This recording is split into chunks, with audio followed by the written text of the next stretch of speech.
पर उसके पास तो काफी साड़ी होंगी ना। अभी अभी तो शादी हुई है तुम दोनों की, तो उसी में से कोई पहन लेगी वो। ऋषभ ये सुनकर उदास हो जाता है। तब निशा कहती है, आप उदास क्यों होते हो जी? सही तो कह रही हैं मम्मी जी, मेरे पास तो बहुत साड़ियाँ हैं और सारी की सारी नई हैं। मैं उन्हीं में से कोई पहन लूंगी। वो बात नहीं है निशा, माँ मेरे साथ तो सौतेला व्यवहार करती ही थी, पर मुझे लगता था कि मेरी पत्नी के साथ वो ऐसा कभी नहीं करेंगी, पर आज उन्होंने तुम्हारे साथ भी वैसा ही व्यवहार किया। ऋषभ उदास होकर अपने कमरे में चला जाता है। ऋषभ को उदास देखकर निशा को अपनी सास पर बहुत गुस्सा आता है। एक दिन उषा सुनील को कुछ पैसे दे रही होती है। ले बेटा सुनील, ये कुछ पैसे रख ले और बहू को कहीं घुमा लिया। जी मम्मी जी। सुनील वहाँ से चला जाता है। मम्मी जी, आपने इन्हें तो कभी पैसे नहीं दिए, ऐसा सौतेला व्यवहार आप क्यों करती हैं? बहू, ये किस तरह से बात कर रही हो तुम अपनी सास से? कोई ऐसे सवाल करता है कि अपनी सासू से? सास, अरे जिस दिन से मैं इस घर में आई हूँ ना, आपने तो मुझे अपनी बहू माना ही नहीं। हमेशा कीर्ति भाभी के लिए ही सब कुछ लाती हैं। मुझे तो आज तक आपने कुछ दिया ही नहीं। क्या मैं जानती नहीं कि आप ऐसा क्यों करती हैं? देख निशा, तू अपना काम कर समझी, मेरे से बहस करने की कोई जरूरत नहीं है। तभी वहाँ ऋषभ आ जाता है। निशा, माँ से ऐसे बात नहीं करते, तुम जाओ अपने कमरे में। हाँ हाँ जा रही हूँ, मुझे भी इनसे बात करने का कोई शौक नहीं है। निशा अपने कमरे में चली जाती है और ऋषभ भी वहाँ आ जाता है। निशा, तुमने माँ से क्यों झगड़ा किया? क्योंकि आप तो कुछ कहते ही नहीं, बस चुपचाप सहते रहते हैं। किसी को तो आवाज उठानी होगी ना। कोई बात नहीं निशा, तुम गुस्सा मत करो, शांत हो जाओ। निशा रसोई में खाना बना रही होती है। तभी वहाँ कीर्ति आ जाती है। निशा, तुम मार्केट से ये सामान ले आओ। मैं क्यों जाऊँ? आप भी तो जा सकती हो ना। दिख नहीं रहा कि मैं खाना बना रही हूँ? हाँ तो क्या हुआ, खाना बनाने के बाद चली जाना। हाँ हाँ, खाना भी मैं ही पकाऊं, बाजार जाकर सामान भी मैं ही ले आऊं। खुद तो कुछ करोगी नहीं, है ना?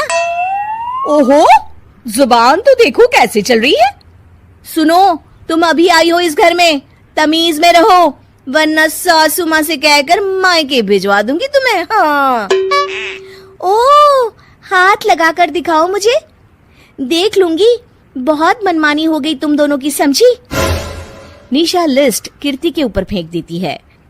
कीर्ति निशा को मारने आती है तो निशा उसका हाथ मोड़ देती है। मर गई रे, छोड़ मेरा हाथ। आज के बाद मुझसे कोई बदतमीजी की तो अच्छा नहीं होगा। कीर्ति रोते हुए अपने कमरे में चली जाती है। उस निशा चुड़ैल ने मेरा हाथ मोड़ दिया, मुझे नहीं रहना इस घर में। अरे कैसी बेकार की बातें कर रही हो? अरे निकालना ही है तो ऋषभ और निशा को निकालेंगे। नहीं, मुझे अलग घर चाहिए। कान खोलकर सुन लीजिए, हम दोनों इस घर से जल्द जाएंगे। आप नए घर का इंतजाम कीजिए बस। मैं इन दोनों के साथ ज्यादा नहीं रह सकती। हाँ, वैसे मैं भी कुछ दिनों से सोच रहा था। अच्छा हुआ तुमने कह दिया, मैं माँ को भी बता देता हूँ।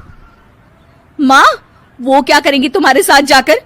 मैं चाहती हूँ कि तुम और मैं, बस हम दोनों ही कहीं शिफ्ट हो जाएं, इस सब झमेले से दूर।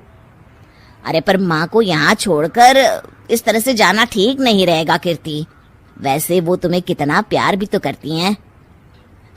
नाम का ख्याल रखती है, क्योंकि तुम सगे बेटे हो ना, इसलिए। तुम अगर सौतेले होते तो मेरे साथ भी ऐसे ही सलूक करती, जैसे अभी तुम्हारे सौतेले भाई और उसकी पत्नी से करती है। अरे पर फिर भी कुछ भी नहीं। देखो, या तो हम दोनों इस घर से कहीं दूर जाएंगे, या फिर मैं अपने मायके चली जाऊंगी। हाँ, बता देती हूँ। अच्छा बाबा, अच्छा ठीक है। सुनील अपनी माँ से बात करने आता है। माँ, मैं सोच रहा हूँ कि कीर्ति के साथ अलग घर में शिफ्ट हो जाऊं। अरे वाह बेटा, ये तो बहुत अच्छा सोचा है तुमने। कब शिफ्ट होना है हमें? मैं भी पैकिंग कर लेती हूँ। अब नहीं माँ, मैं और कीर्ति ही जाएंगे बस। आप तो यहीं रहो, ये पुश्तैनी घर भी है ना आपका। अरे बेटा, तू तो मेरा सगा बेटा है, तू ही मेरे साथ ऐसा कर रहा है, मुझे अपने साथ ले जा बेटा। तभी वहां कीर्ति आ जाती है। अरे माँ, आपको पता भी है कि किराए के घर में कितना खर्चा होता है, और अगर आपको भी लेकर गए तो और खर्चा होगा। आप तो बस यहीं रहो इसी घर में। कोई बात नहीं सुनील, तुम लोग चले जाओ, माँ यहीं रहेंगी हमारे साथ, हम माँ का ख्याल रखेंगे, तुम लोग अपनी गृहस्थी संभालो। निशा को ये देखकर बहुत खुशी होती है। वो मन ही मन सोचती है, अब आया ना ऊंट पहाड़ के नीचे, अब मम्मी जी को पता चलेगा। बड़ा सगा और सौतेला करती रहती थी, सगा बेटा तो जा रहा है छोड़कर, अब आएगी इन्हें अकल, और नहीं आई तो मैं अल्लाह कर रहूंगी। निशा अपनी सास को कैसे अपने सौतेले बेटे से मिलाएगी, जानने के लिए देखिए सौतेली माँ पार्ट 2।